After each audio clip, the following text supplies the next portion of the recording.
Dave here. How are you? I'm hoping everything's broadcasting nicely.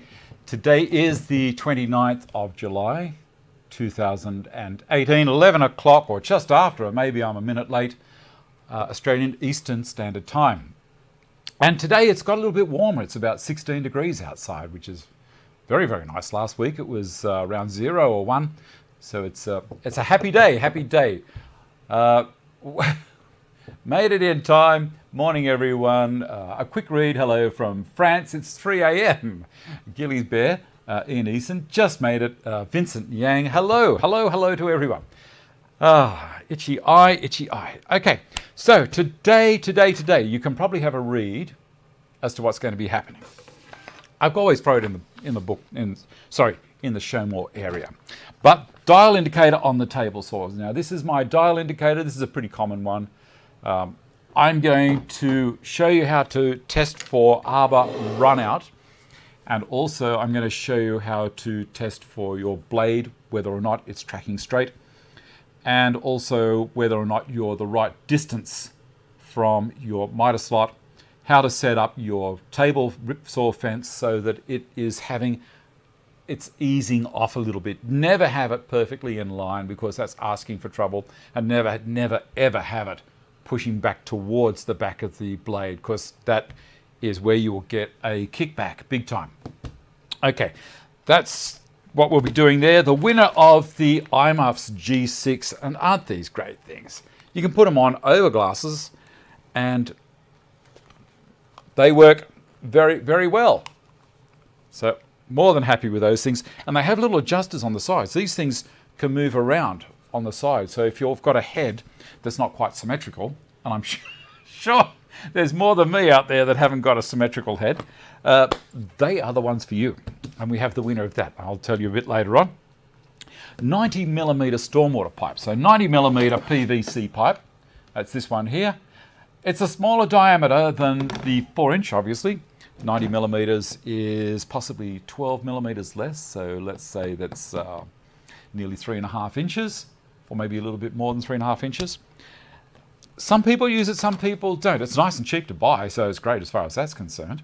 But it does restrict the amount of airflow that you're going to get traveling through a dust collection system. Having said that, I also have a 2.5-inch dust collection system running over the top here, and it works for my high pressure, low volume system. So slightly different thing. But the 90, kind of middle of the road kind of guy. I don't know what your thoughts will be on it. And I've got some attachments there that John knocked up, so I'm going to show you those as well. The lunar eclipse. Let me see if I have any pictures here. The lunar eclipse. Now this is the gear that I was using, and that's the moon up there just before the eclipse. So you can see missing first 5 minutes. I don't know about that. I'm sure it's running. I'm sure it's still running okay. Good morning all. Dave, well, tell me if it's running. I think it's running.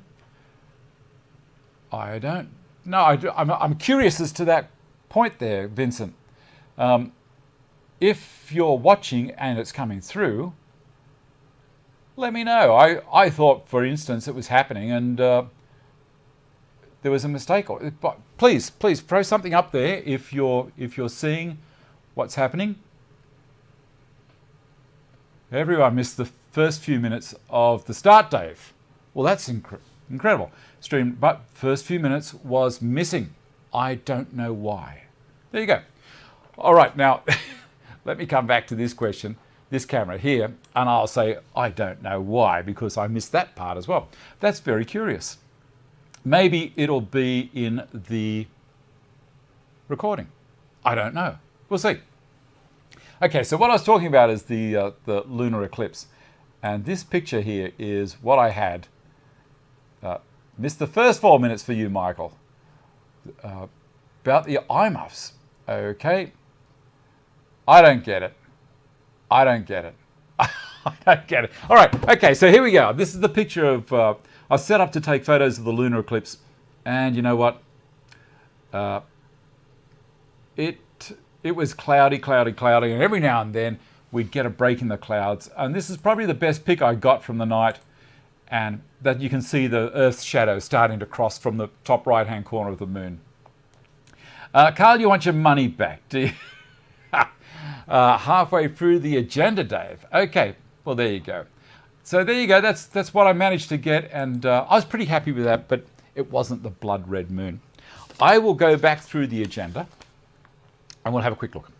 Okay, dial indicator on the table saw. That's the first thing that we'll be doing as a demo. Then we have winner of the Eyemuffs, the G6, as I say, for people with wonky heads. These will work fine too. 90mm stormwater pipe for dust extraction. The Lunar eclipse was where I was up to. Bob Macca has got himself a new table saw. He's advanced from a Triton he had for many, many years. And he said the difference is unbelievable. Now that can mean either very good or bad. I don't know. Well, thank you, Matt. Thanks for that donation. Thank you very much. If you want to do that, feel free. Okay. Yellowbox shed starter pack and plans for the Stanton bench are being given away this week. And why not? I reckon that's a great price. You can get the plan, knock the bench up, and then use all of John's accessories to get started with it. Be good. Carl, collect your $2.50 at the front reception desk. Okay. All right. What's the next thing? Well, chat. Obviously, we're going to have some chat. And Patreon, check out the rewards I'm offering, behind the scenes gossip. I've got 35 patrons. I'm after 50. So if you know anyone that wants to help out, it's a couple of bucks. I'm trying to build up a little bit of a kitty so I can go and buy some plywood and some more MDF for this CNC machine. It's great to have the machine, but if I can't put anything on top of it, what's the use of having it? So if you know of anyone who'd like to be a patron of the channel, there's different levels, of course, and you can, whatever you want. And thank you very much for everyone that is a patron. That's fantastic. Thank you for the support. Subscribers, help me get to 50,000. I'm 47,000 and something. It'll be great. Go to 50,000, and I'm not going to stop. It gives you a good feeling. Okay, so photos from where you're watching or projects you're building in your shop, if you can flick those into me, it's davestantonfans@gmail.com. That would be terrific. Animals in your shop. You may have seen I took a picture of Barry last night.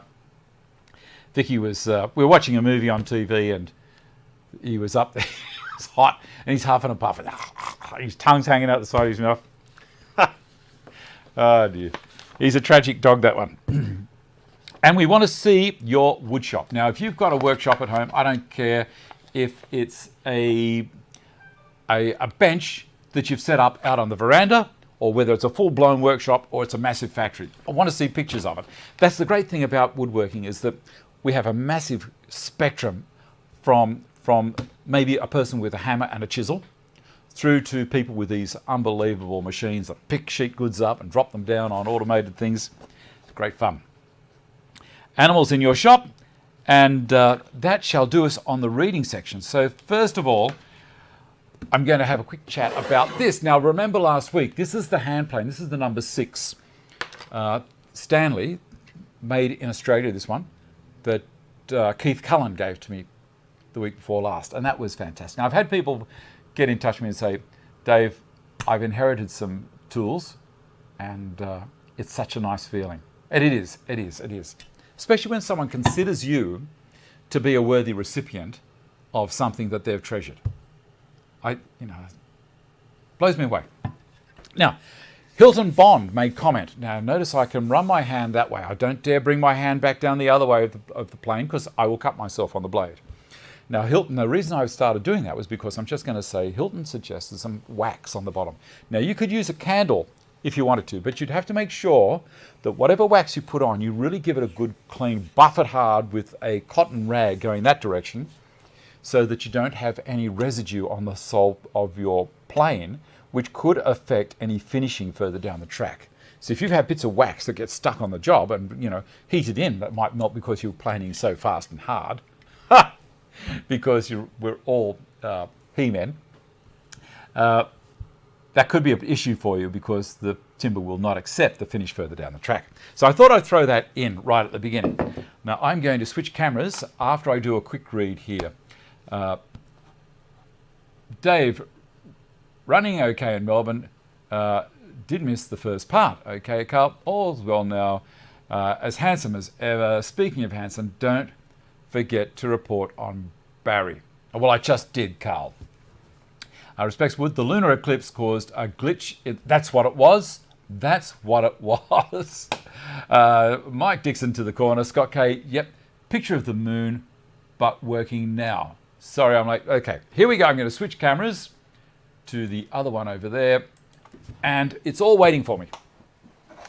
Now, this may or may not interest you. And I'm going to have the camera aiming down into the throat of my table saw.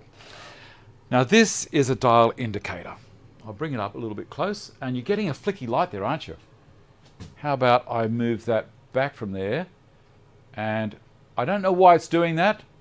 I really don't know why. It's picked up on something. There we go.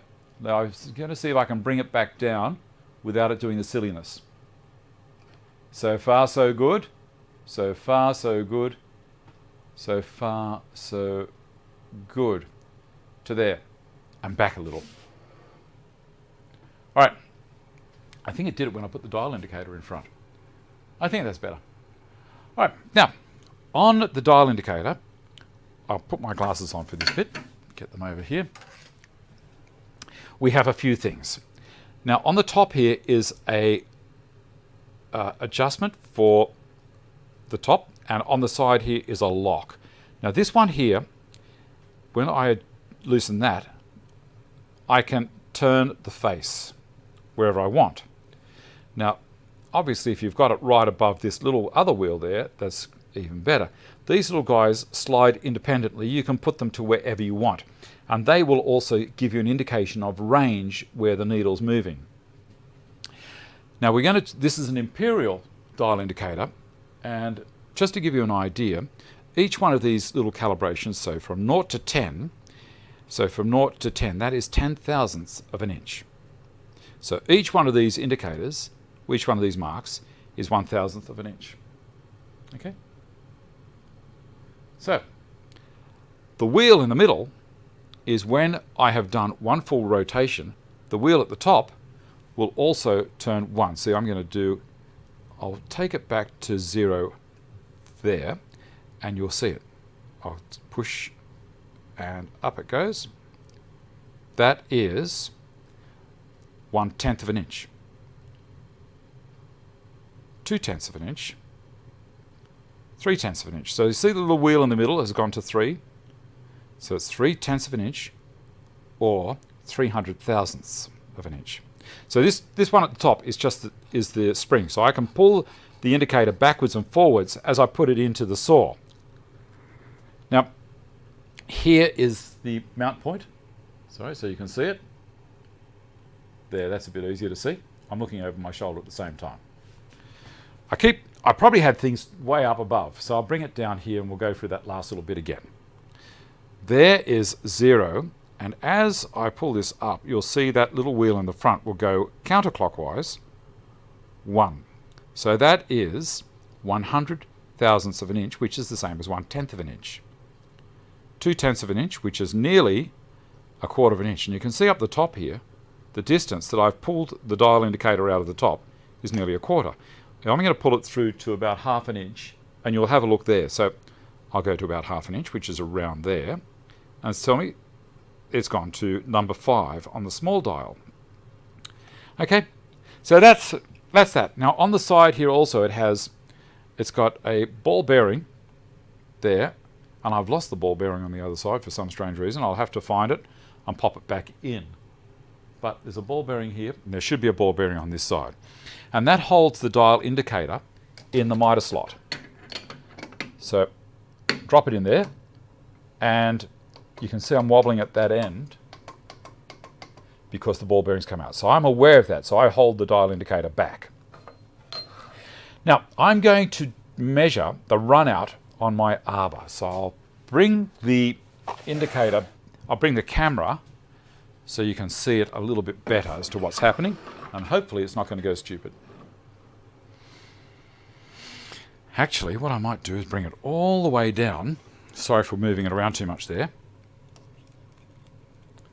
Can you see that all right?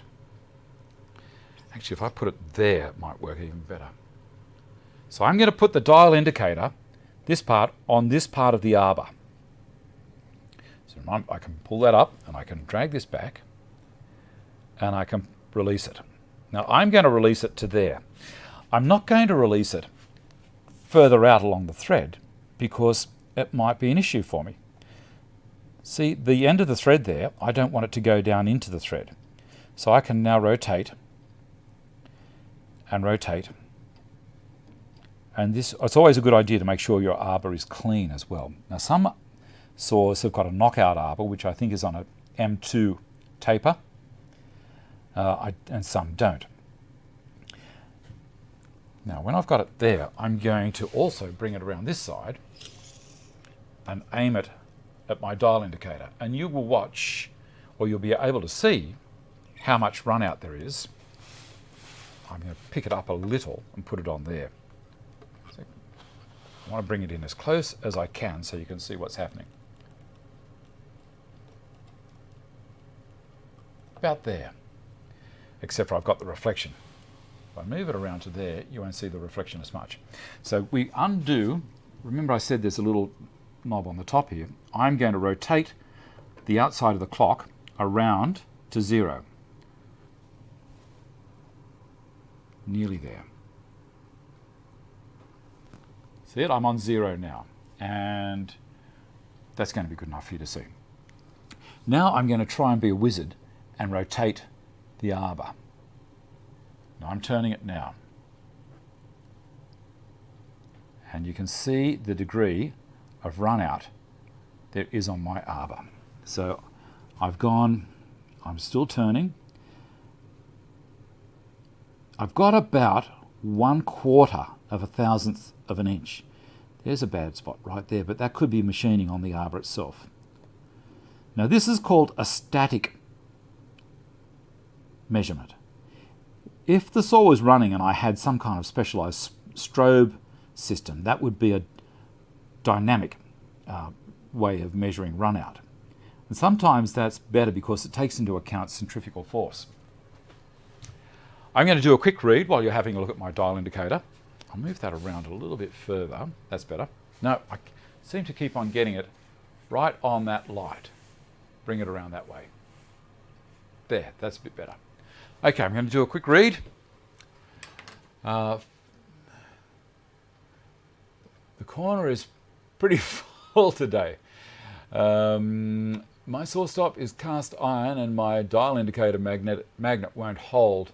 I have to make a jig attached to the guide rail. Okay, Darren. Respects Wood. Thanks, Tim G. Carl, both great ideas. Carl, seriously, I do use an old toothbrush. Fits nicely and won't damage the plane or blade. Respects Wood, yep. Darren Moore, I use a small nylon brush. None of you guys are talking about my dial indicator. You're getting parallax error. You're all talking about buying a new toothbrush. Who bought a new toothbrush last week? I did. I knew you'd all think about it. There we go. Now I'm going to rotate it again. I'm going to turn it so that it's right on 0 for you guys to be able to see it. How's that? Is that better? Now it's reading 0. Okay, so I'm going to turn it again so you can watch what's happening. Oh, it's gone past 0. Why did it do that? Got to be careful with it. Okay, let's turn it again. I'm turning slowly, and that's not bad. I'm getting about, yeah, it's about 1/4 of a thou. And the book says that it all comes with, so it's, I'll grab this little box. This is my set here. So that, well, it doesn't like that, does it? I don't know why that's happening. The frequency of the lights in here in comparison to what is, so I don't know whether it's 50 hertz or 60 hertz or what's happening here. Anyway, right, so now the blade, let's bring this back up to here and hopefully it's going to work. Aiming down again, because there's another little thing in here that I want to tell you about. All right. interesting part. We're always talking about brushes again. Down here we have, my saw has a pin that I push into there, and that locks the arbor on my saw. Okay, and I have noticed that when I've been using the spanner to undo the blade, undo the arbor to release the blade and take it off, I've been getting some catching. So what I did to start was I got a small file and just cleaned the burr off. And I thought to myself, that'll do it, and it was still catching. So I realized over time, this has been collecting dust in here. I'm going to bring this in as close as I can at this situation. There. That's got to be readable. You can see that all right? Okay, so I've been getting dust in here as I push this into lock, like so, to stop the arbor rotating. And when I release it, it's been catching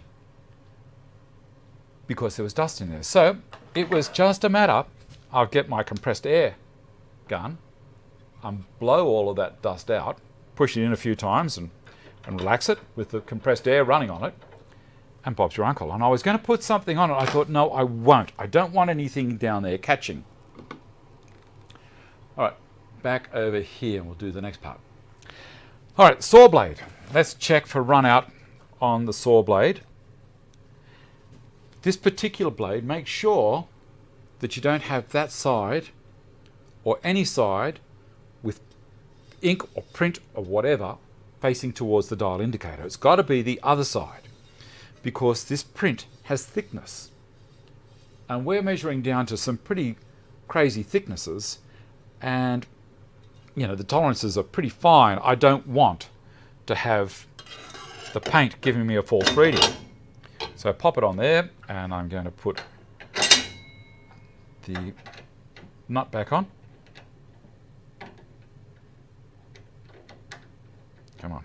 The reason I'm doing this is because there's been a fair bit of comment in Facebook over the last week or two about people using their dial indicators because they're having problems with burning on their table saw, and also people getting a bit of kickback here and there.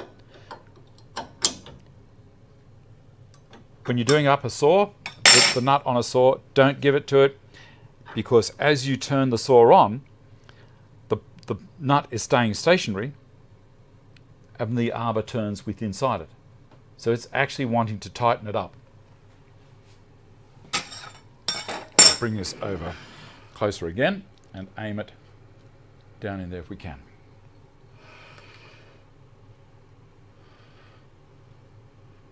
I don't know if you're going to see too much there.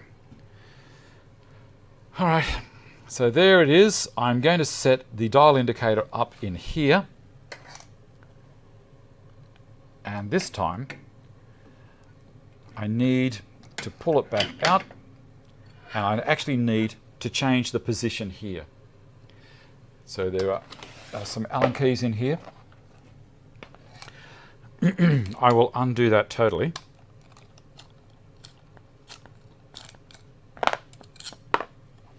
And put the crossbar back down into the miter slot. And I really do need to do something about that. And now I'm going to release this a little and straighten the dial indicator back up a little bit. Make sure it's nice and tight. Now, they say not to have it dead level. They say to have it in line with the bottom. The reason being, that lets you get a better indication on the blade, because the blade is going to be down. Let me explain that a little bit better. If it's slightly down like that, this comes down the side of the blade further. If it's up flat, it's going to go more towards the peak of the blade. Let me see if I can bring this back here. About there. So that's going to go there, and I'm going to come to this spot there.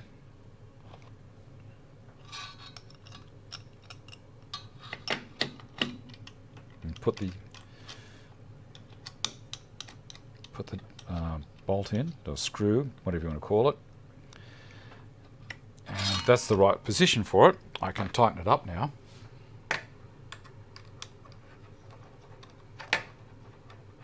Obviously on a recorded video I would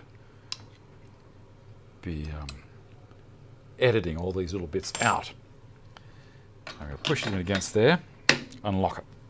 These nuts here, these little adjusting bolts there, look, I really do want to try and get this down closer for everyone to watch. And I might use a box. Oh, I've got a block here. This might do it. Bring the camera down closer here.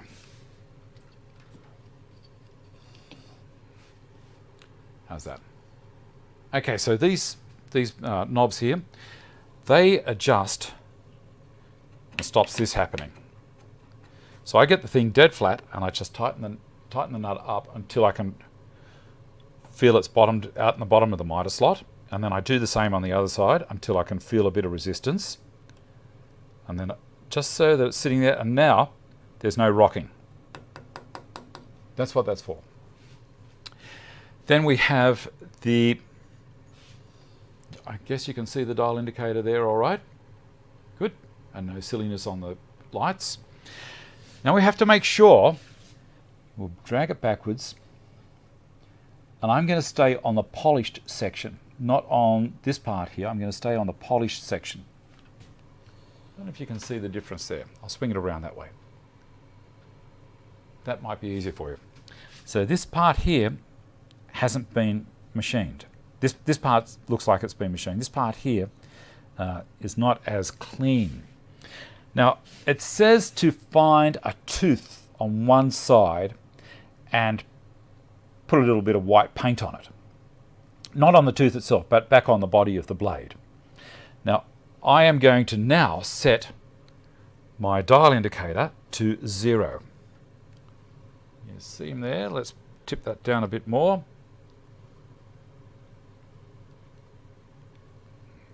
I'll be able to see if I put my hands around it.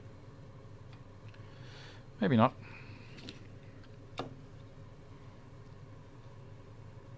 It's having a hard time focusing on it.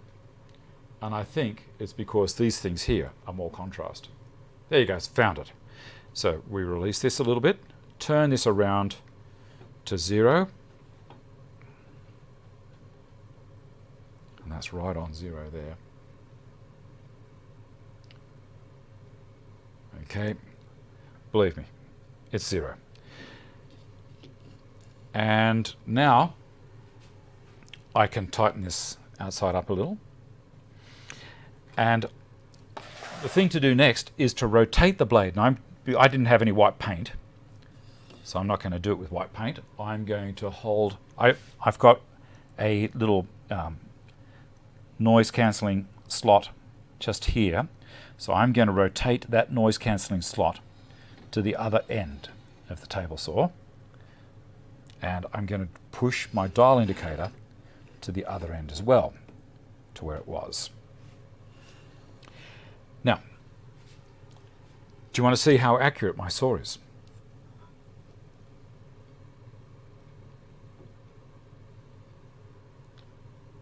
That's not bad, is it? That's around about 1/4 of a thousandth of an inch.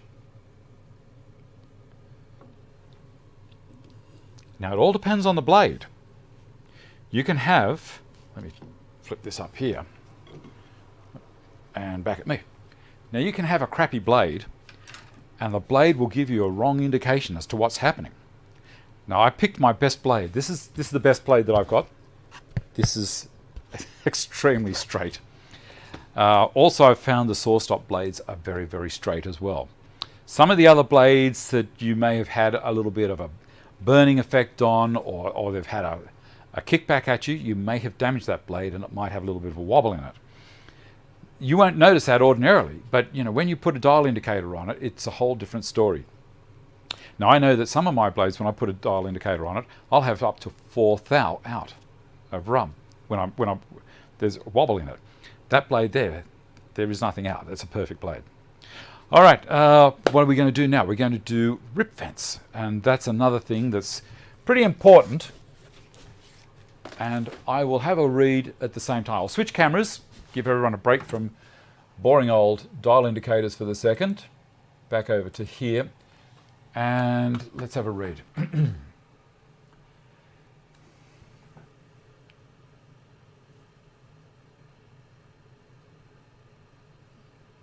Okay, can you buy the red attachment?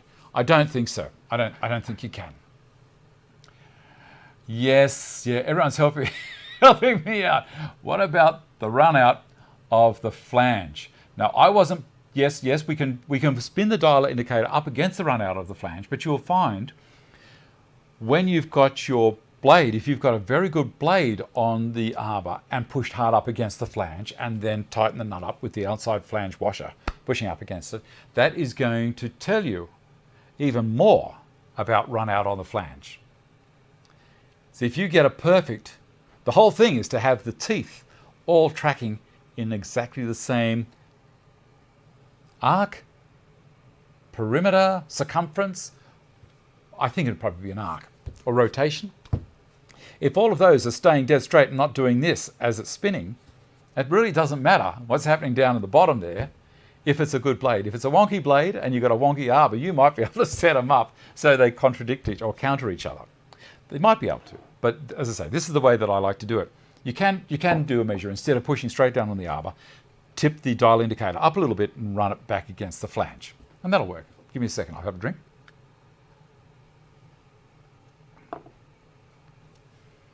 No motion error. Peter, 85 watching and only 36 thumbs up. Well, it's probably because they missed the intro, but the outro will be there, so hopefully it'll run that. Carl, no, Stuart, we're just getting started. Stephen Lee, morning, Stuart. Mark Wiley, Dave is addressing my previous comments about the flange, but also will include the run out of the blade. Yes, it will. Yes. As I just said, you may be able to get them to counter each other if you have a run out. It's best not to have a run out. Stuart, ideally, you need the type of indicator with a very small articulated tip for this job. They're very small range, although quite expensive. I have a whole heap of different tips that come with that kit. I prefer the tip that's on it because it will glide over the surface of the metal. Because if you start going in too deep, you might start, we're talking about nanometers here, into microns. But I'm happy with the way that it's running with that particular tip. There are much larger tips and there are smaller tips in that kit. They're very small range though and quite expensive. Too close. Thanks, Michael. Dial test indicator is what it's called. Thanks for the content you make. It's been extremely useful. Thank you, Eileen. And 5 millimeters. Okay, so Stuart, I have an actually verdict in my hand and it reads a maximum to 0.1 of a millimeter. What table saw is that? It's a very old table saw that I've had. Well, I've had it for 7 years. It's a Carbotech 10-inch cabinet saw, and it's a left-hand tilter. I've been very happy with the saw. It does everything I want it to do.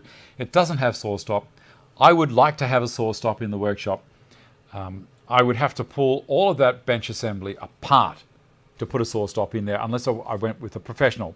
But that's the same size as the industrial saw stop. So I'm quite happy with that. I rarely use the table saw these days. I use the track saw an awful lot. I'm starting to use the CNC. Okay, moving down through here. Ellie, thanks. That's way thicker than I expected. It's 9151. Which dial indicator setup is that, Dave? This one is, I'll bring the box over for you. You can have a look. Now it has some other parts in it that I'm not fond of. It's got this guy. Now this is it gets spring load. I'll bring it in closer to the camera so you can see it. It has a round section on the outside here. And this is designed to go over the arbor with a spring. So there's a spring pushes into here, slide that over the arbor, and then you clamp it onto the arbor. Now the fact that it's got clamps there says to me that it's going to push it off center, away from those clamps straight away as soon as you tighten them up. So, you know, I have used it before, but as I say, not a fan. It's got all of the tips. As I say, there's a heap of tips in there. You can have a look at all of those. All the different tips that you can put on it. And I haven't used any of them. I only used the one that was on the machine when it came to me. And it's got a nice little foam box. And I'll bring it up. It's called Aline-It. A-L-I-N-E-IT. Deluxe. And, you know, does the job. All right. What was the next thing we were going to do? I'll move that. Oh, we were going to do the table saw fence. And that's something that's pretty important. Very important. I will switch cameras again, go back to the other one, and hopefully it's going to work for me. And transition back to there. And we'll bring this camera down a little bit and then over to the other side. And hopefully it's going to work. Oh, stuff's going everywhere. I'm going to try and leave it down there. Hopefully it doesn't drag the camera off. Getting closer and closer and closer. That might work. All right. Move a few things out of the way. Now, as I say, this might be a little bit boring for some people. Other people might think it's great. And if it helps someone, I'm over the moon. I really am. Now, we know that my blade is tracking parallel to my miter slot. I know that for a fact because we just had a look at that. And that's how I set it up. Now, I'll lower this. Now, the other thing is, I could turn this saw on now and nothing will happen because I have unplugged it from the wall.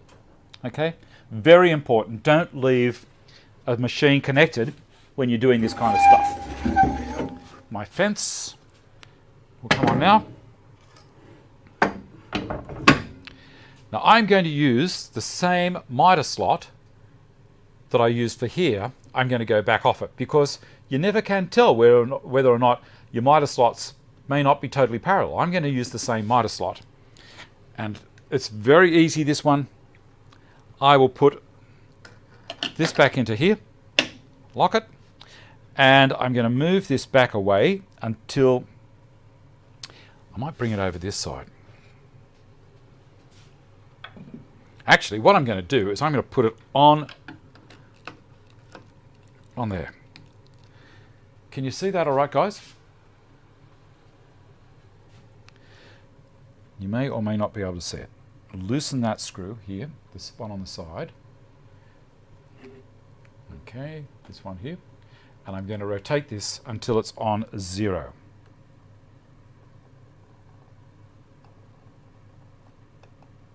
Okay, and then I'm going to tighten it back up on 0. I'm going to bring my table saw fence back until I go 1 rotation. Close enough. And I'm locking the fence there now. It's not going to go anywhere. And I'm back on 0. That wasn't bad, was it? Release that and turn that.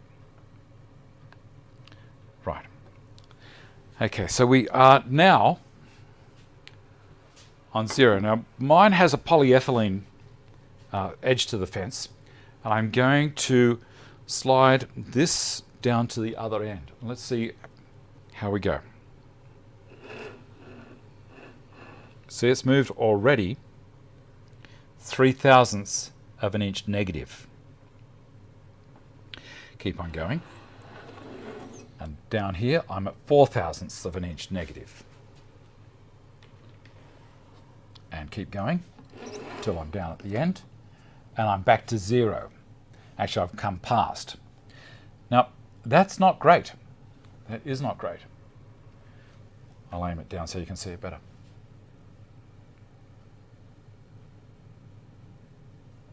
How's that? Close enough. And I'm going to move it along and you can watch.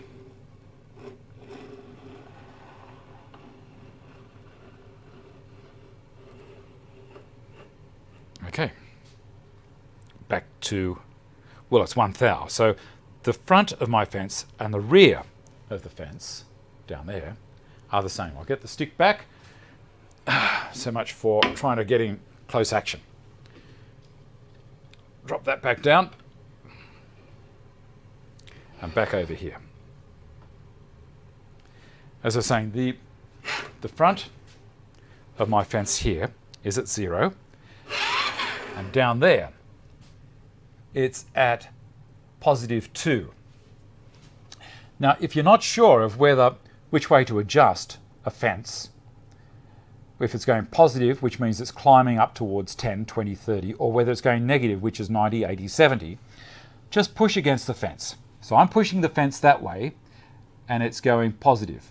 Okay, so I push that direction, which is going to make it jam, is positive. I want it to go the other way, which is negative. Now I want it to be 2 thou negative, and I'll bring this dial in the camera back over here so you can watch that a bit better. Oh, that's way too far away. Way, way, way too far away. We'll get this little stick again. There. I'm going to try and get it spot on for you because I think it's important. All right. So at the moment you can see that I am +2 thou, which is bad. I shouldn't have that on my saw. It should be negative. So I'm going to push against my saw, I'm going to push against my miter fence this direction, which is away from the blade. And you see the dial indicator? It's going into negative territory. And that's where I want it. I want it to be around -2. And I can adjust that back up the front here. So I'll swing that around. I'm going to run out of time today. All right, you can see this okay? There's an alignment screws left and right, either side of the fence. Now these ones give me 90 degrees this way. Okay? There's alignment screws down the front there, and I'll release that. See this one here? That one, when I tighten that, it's going to want to make the end of the fence go away, and that will give me a better situation as I'm putting timber through. Now I'm going to see if this is the right size Allen key or not. It is. I fluked it. Now I'm going to tighten it up, and because I have the end of the Allen key sitting up, I can watch as I turn it clockwise one little bit. I'm going to put it back down there, and then I'm going to pull it back up against the dial indicator, and I'm going to lock the fence. I'm going to spin it around, and then I can watch. I'm going to go back to 0 on that and lock it, and then I'm going to come up to the other end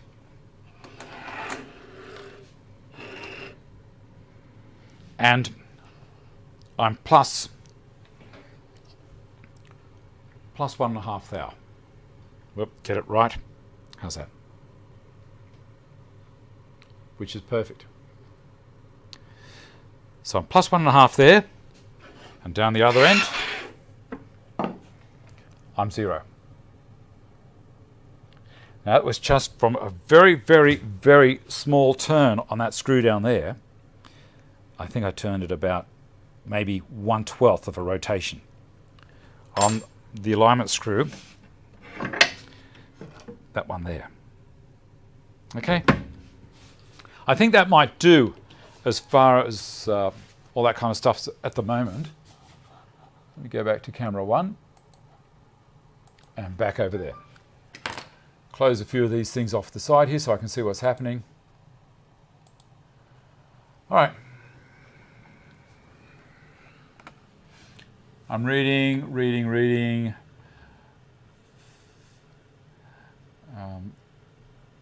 Hey Dave, this is Brian Dawson. Hey Dave, do you use the Festool 32 system with the 10? No, I don't. I don't own any Festool LR32 tracks. Sorry, I have one. I've got the short one. I haven't got the long one. I don't have any Festool routers. David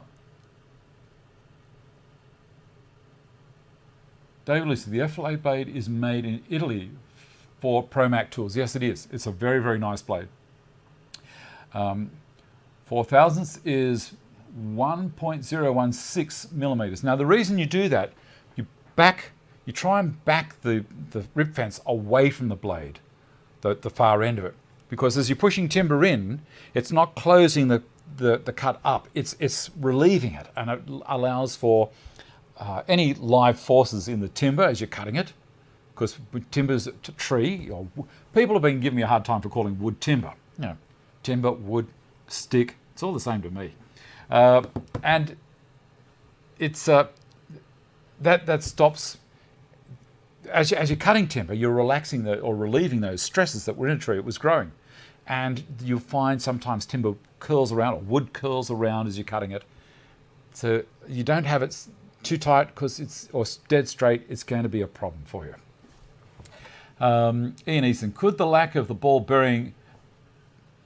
No, because I was countering it. I was holding it back hard.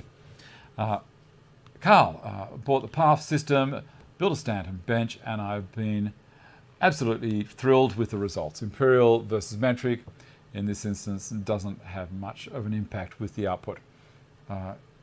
Arcades 54, I'm definitely buying something like this whenever I get a saw stop.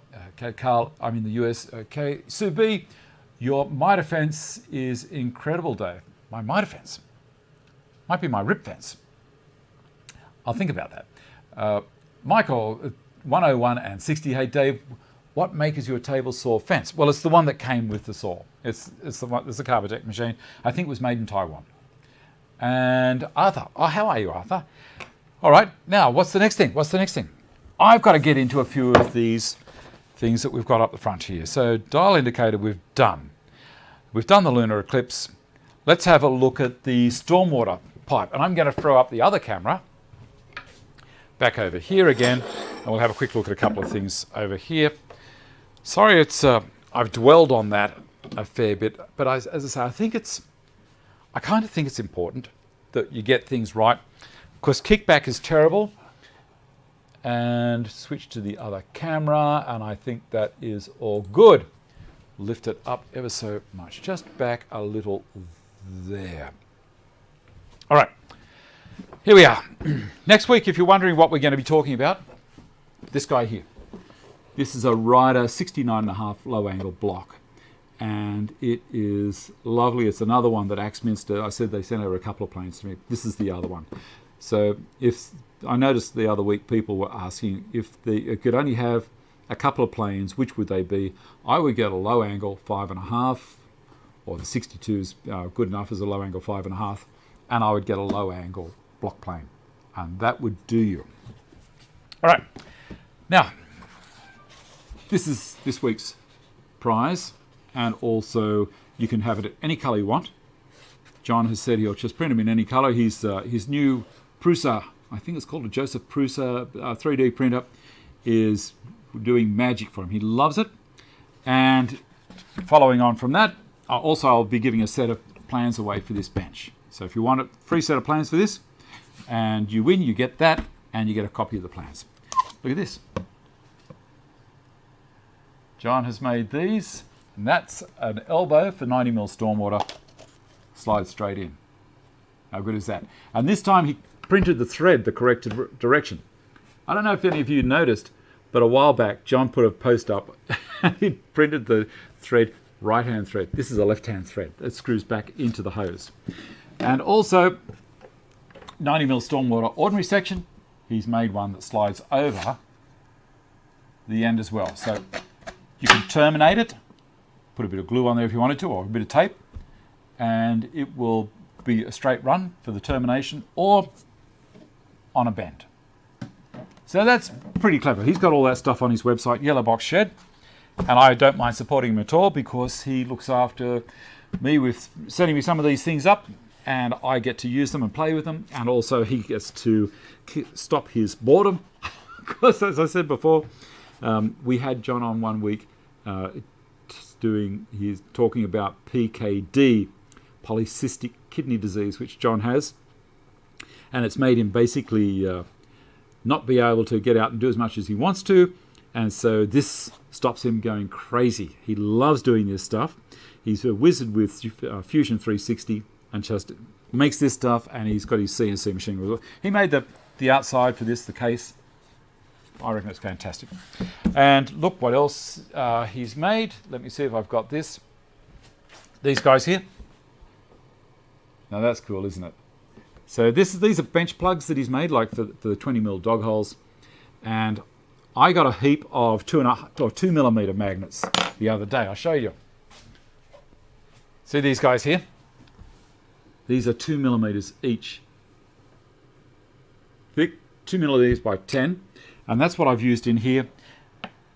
And they work a treat. You can pull them up. I didn't want too strong a magnet in there. The reason being, you put something down on here, it's going to pull all the plugs out if they're too strong. If it's a weakish magnet, and these are 35. Now I think they're an N something, NR or NM. I don't know what they are, but these are 35s. The ones that I've got in here, you can get them 52s. Oh, sorry, there's another couple up the front here that are 52s. Did you know that magnets had different ratings? I didn't. So that's, you'll know how the crazy thing about 100 of these. I got 100. I just got them on eBay. And have a guess how much they cost me. I'm going to read a little bit while that's happening.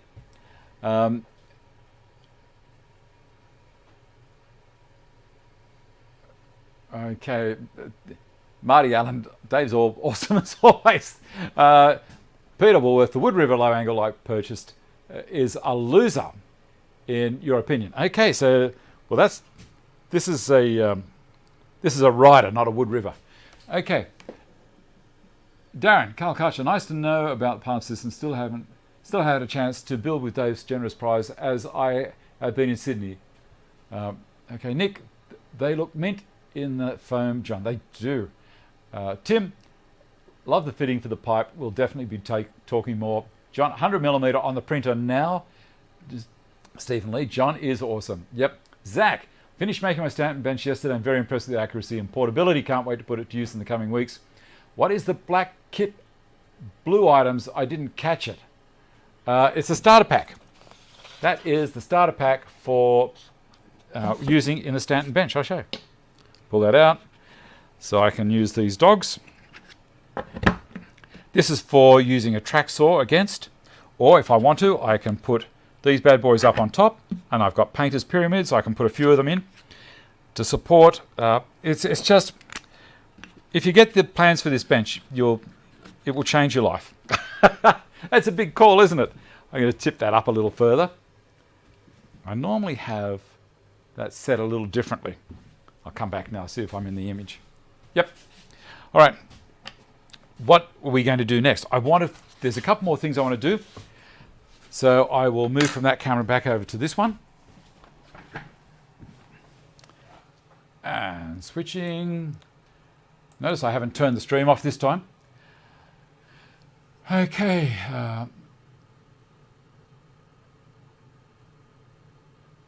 I'm reading through 15, 10 cents each. $1 million, Dave. Cheers, Marty Allen, Elaine, you among friends and fellow insane people. Okay, all right, I'm going to stop reading. I've got to get the rest of this stuff done. Okay, so we've done the things that they're... Okay, Bob Macca. I've got a little bit to read, and so we'll do Bob's first. Now, I haven't done anything as in created a movie. I'm going to put some images up and I'm going to read through. So Bob has said, G'day Dave, new Carbotech saw up and running. Photos show picking it up, unloading at home and assembly. Let me see if I've got any pictures there of Bob Macca assembling. Oh, here's the saw. There we go. Now, he said, pulled the nylon fences from the sliding T and deburred and reset them so they're exactly the same as each other. Table insert adjusted with small height adjusters under insert. After spending way too much than I probably should have, I got the table surface to a tight for thou. Sure, you don't have to be this nuts, but hey, it was part of the fun. And I think that's what he's showing there. The dust outlet finds the dust hose connection tube undersized, and a 4-inch hose was never going straight on, so I made the outlet fit with a rubber CV joint rubber off a car and utilised a piece of PVC with half 100mm hose joiner as seen in your videos. Let me see if I can see that one. No, I can't, but here's a picture of the saw from the side on a mobile base. Okay. I'm really happy with the saw. It's well made and really accurate. Mitre gauge seems better than the cheap things usually supplied. Table insert, I feel, lets the thing down a bit, but really I think most of us will make plywood ones anyway. Well, I did with mine. I made a plywood insert. I like it so much better than standard ones. Also going to make a table, 900mm, the same as my Festool MFT table. It'll be outfeed. Mobile base, and gives a Portamate mobile base gives exactly 900mm. With a bit of filing of this base, the original mounting holes can be used to secure saw to base. Finally, I can cut stuff inside the garage and make minimal mess, you beauty. There's a whole lot more there from Bob, but I'm not going to read it. I'll show you some more pictures. This is his dust outlet down the bottom. He's made a little bit of an adapter for. And what was the other picture there? Here he is having a look at setting up. Now he's used a combination square, which is going to do almost exactly the same job as my dial indicator. So it's a pretty good way of just checking if you look for light, or you could use feeler gauges between the square, and away you go. It will do the same kind of thing. Now the next person I'm going to show you is Zach. Now Zach has been busy making the Stanton bench, which he's got sitting on top of an MFT3. So this is an interesting thing he's doing. Afternoon, Dave. Just wanted to show you my progress so far on the Stanton bench. Really enjoying making it, and the plans you've made available are very easy to follow. Just waiting on bench cookie set, insert nuts and aluminium blade for my TS55 to arrive. Then I'll move on to the apron. I've said, can I share it on the live stream? And he said, yes, of course, Dave, that'd be great. My plan is now to build a sustainer cart for my MFT3 to sit on with the legs folded. And I'll jump to the next picture here. So he's got more stuff there. And then when I need to take it off the MFT3, off the sustainer cart, unfold the legs and put the Stanton bench onto the sustainer cart so that I can have the Stanton bench in line with the MFT3, all at 900mm high, and align either at short, long ends, depending on what I'm working on. I've only got a 6.2 by 3.2 meter shed, so being smart with space is the key. Now there's something I had not even considered. I think what he's saying there is when the legs of the MFT3 are folded up, it sits at the same height as the Stanton bench does when it's on its legs and bench cookies. That is very, very clever. I didn't realize it would do that. Okay, the last one is Dean Jordan, and Dean has made a plywood lifter like I had made my first version round. He says, thanks Dave, here's some pictures of my lift on the modified pork bench. Ron obviously has the second best bench in the world. There is a 3/4 inch piece of maple ply up on it, so don't confuse at the top with the ply. The bench is made very light with a 1/2 inch ply reinforced whenever it is needed to keep it light, as I do move it quite a bit. I used a piece of composite cherry flooring that was lying around with some hardwood oak as my foot. With a 1/2 inch space, I used your dimensions thanks to my happy metric tape. No need to convert, as that's all bunk anyway. I worked 6 months in a factory across the pond from you in the other country in NZ, and it did take me almost 5 minutes to learn metric. Why we still bother, I don't know. With Imperial, as you can see, I used a regular hinge. Now let's jump on to the next picture here. And there we go. You can see it's lifted up, and he has got a sheet of ply up on the top there. The regular hinge, and I'll jump onto the next picture, which is this one, as I found them to be useful in that you can remove the pin and the thing that they're attached to comes right off. I'd seen your original lift some time ago and found it again along with the new one. You have way more experience than me for sure, and it's from folks like yourself that I've been able to accelerate my learning. Well, that's thank you very much. I'm a designer by maker and maker by nature and trade, but came to woodworking late in life, all knowledge being transferable to an open mind and the University of YouTube. And there's some more things there. paying attention. True craftsmen and women are few far between. My current project is a 10-foot tall ark for the local synagogue that is 14 foot 6 inches wide, being made of maple and cherry. There's plywood in there for sure, as they didn't give me time to do a true frame and panel construction, and wouldn't know the difference anyway. Oh dear. Alrighty, I'm going to switch back over to this one.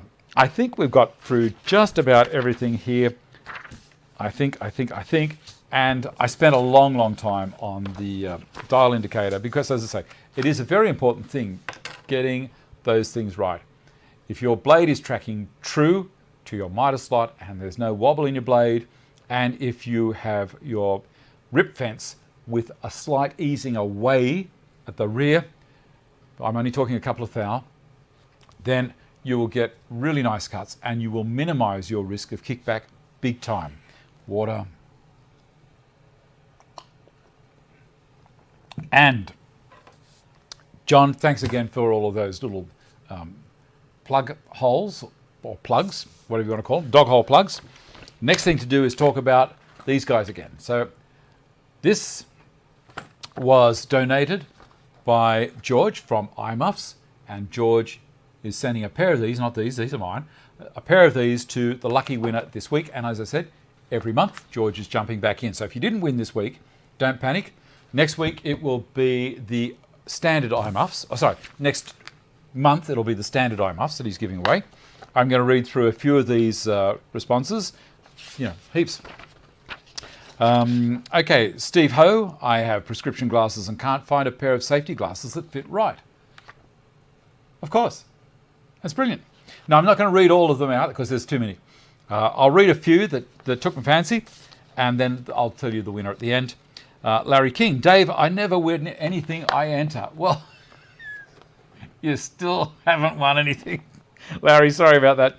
Adam Claassen, my dad's eyes need them. Well, so would yours. Don't worry about poor old dad. Steve Bruford, they would make a great asset in our men's shed. You are not wrong. And as I said, if you don't win them this week, you can always jump on to George's site, eyemuffs.com.au. I think it is. I might have a link in the description box down with all the other links I throw there. Jump in and grab some. They're not horribly expensive. Jay Merritt, looks more convenient to use. It does. John Parra, because I'm the big guy. Also, I look good in black. Do you, John? Jeremy Carter, need a pair so my wife or kids can help in the workshop while I wear mine. You're not going to lend them yours, are you, Jeremy? You're going to stay safe and they have to stay outside or put the old dodgy ones on. I'm sure, keep on entering, buddy, you'll win them eventually. Bill Gilmore, boy, I could really use these for all the sanding I do. And that's the other thing. These things stop rubbish going down the back. So there's a lot of people, look after their nose while they're sanding, but they forget about their poor old eyes. Where are we now? We'll go through to here. Stuart West, all of Dave's disciples should wear the uniform. Well, there you go. And the winner this week is, and he stayed up late for it, he's from Holland, it's Mark Bongers. Mark has said, I never win anything, so it would be nice to win a pair. Well, mate, you have one this week. And thank you so much for being a loyal subscriber and watcher of the show. Thank you so much for everyone coming in. I'm going to do a quick read here. If Blurry, looking forward to hear more about CNC router parts setup. This Mark Wiley, yes. The Eyemuff winner has come through. Hi Dave, have you changed the shop around? Yes, I have. Ray, Marty Allen, yes, more likes. Darren Moore, some more likes. Or Dave would be good, ladies and gentlemen. Yes, Ragtie, oh man, just now come here live in SoCal. Has it? This just became live. Well, I don't know. Where's the mini Dave? He's upstairs, John. I'll show him next week. Lost Wits, I called the new plugs bench pugs. They're short for short, fat, and that's terrible. Dynamax, Lost Wits, nice Lost Wits, Jay Parra. Congratulations to Mark and George for donating the prize. Congratulations, Mark, from there. Aileen, is it Eileen's son? Eyemuffs Bluetooth earbuds is a fabulous combination. Good idea. Everyone, hooray, Mark, you won. First winner ever. Brilliant. Okay, guys, I'm going to get going, and I shall see you all next week. Bye.